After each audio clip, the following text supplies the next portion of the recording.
ملتی خیش همه از سرور ملک و ملتی خیش همه بخشید به ما عمر دیگر وحدت و صلح بالیم زی صلح و وحدت خیش همه ای کفیل صلح و وحدت مرحبا ای عزیزی خلق و ملت مرحبا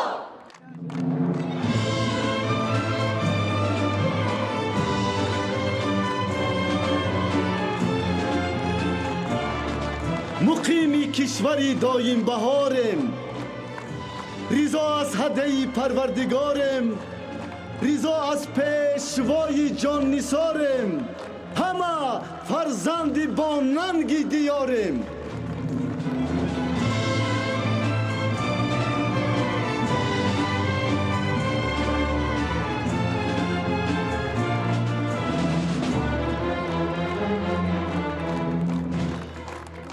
دوم август асосгузори сулҳу ваҳдати миллӣ пешвои миллат президенти ҷумҳурии тоҷикистон муҳтарам эмомалӣ раҳмон дар шаҳри ваҳдат ҳамчунин бинои маркази адлияро ки дар масоҳати 1785 метри мураббаъ бо тарҳи зебову замонавӣ бунёд ёфтааст мавриди истифода қарор доданд. Иншооти мазкур бо назардошти санъати меъмории миллӣ ва сатҳу сифати баланд бунёд карда шудааст. Ба таъкиди масъулин давоми ҷараёни корҳои сохтмонӣ зиёда аз 70 нафар кормандону сохтмончиёни маҳаллӣ дар ин иншоот бо ҷойи кор ва маоши хуб таъмин карда шуданд. امروز خورسندی کارمندان بخش ثبت اسناد حالت شهروندی وزارت عدلیه جمهوری تاجیکستان در شهر وحدت حد و کنار ندارد،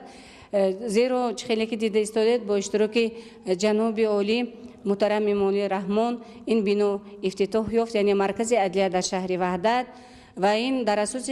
قرار حکومت جمهوری تاجیکستان در سال 2014 که قبول گردیده است زینه به زینه تامین نمودن مقامات ثبت اسناد حال شهروندی با بناهای با حشمت زمانوی بود و امروز خرسندی آور است که در دوام 6 سال قبول آن همین قرار از طرف حکومت جمهوری تاجیکستان آن همین بنا امروز افتتاح یافت و این ما رو کارمندان مقامات ثبت اسناد حال شهروندی را وادار می‌نماید که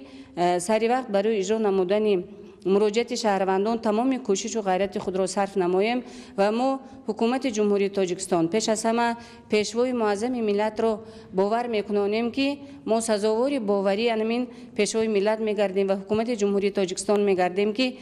تمام انمین مراجعت شهروندان را سری وقت آید گرفتن 7 نمود اسناد حالت شهروندی که به قید دولتی گرفته می شود سری وقت به قید دولتی گیریم و این چونین مراجعت شهروندان را سری وقت اجرا نماییم. همین گونه ضمن شناسایی به پیشوای ملت محترم امامعلی رحمان اطلاع دادند که در آشنای یکم بینای مذکور 14 نفر کارمندان بخش ثبت اسناد حالت شهروندی و در آشنای دوم کارمندان اداره نتاریالی شهر و مشورتچی حقوقی رایگان فعالیت خواهند کرد. برای فعالیت پرثمر کارمندان این اداره‌های دولتی در آشنای یکم بینای زیبای مرکزی عدلیه 9 حجره کاری و تالار عقد نکاح، در آشنای دوم باشد 9 حجره کاری و تالار مجلس برای 120 جای نشست بنیاد کرده شده است. علاوه بر این در تخانه بینای مذکور تالار ورزشی و 2 حجره وسیع برای بایگانی بخش ثبت اسناد حالت شهروندی و اداره نتاریالی شهر ساخته شده است. ما کارمندان اداره نتاریالی دولتی شهر وحدت بسیار خوشنود از آنیم که در بینای زیبای مرکز عدلیه برای فعالیت منبع ما 9 حجره کاری با بهترین شرایط فراهم آورده شد. در جواب این همه غمخوری‌های رهبر دولت محترم امامعلی رحمان ما کارمندان اداره نتاریالی دولتی شهر وحدت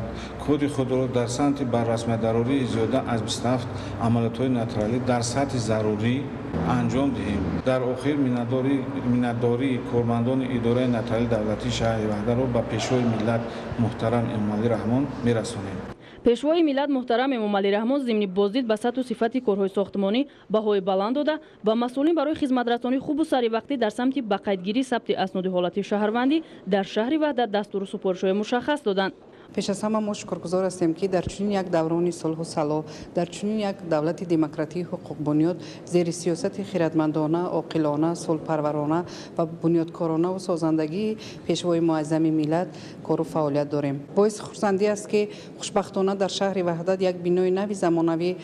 برای کارمندان ثبت اسناد حالت شهروندی و کارمندان نتاریالی و با کل ساکنان شهر وحدت از جانب پیشوای معظم ملت تحفه گردید. ما اهل کارمندان وزارت عدلیه جمهوری تاجیکستان سپاسگزار هستیم. مورد ذکر است که گرد و اطراف بینای مرکز عدلیه در شهر وحدت گلکاری و چراغان کرده شده برای برگزاری مراسم‌های عقد نیکاه ساکنان شهر بهترین مکان دانسته می شود.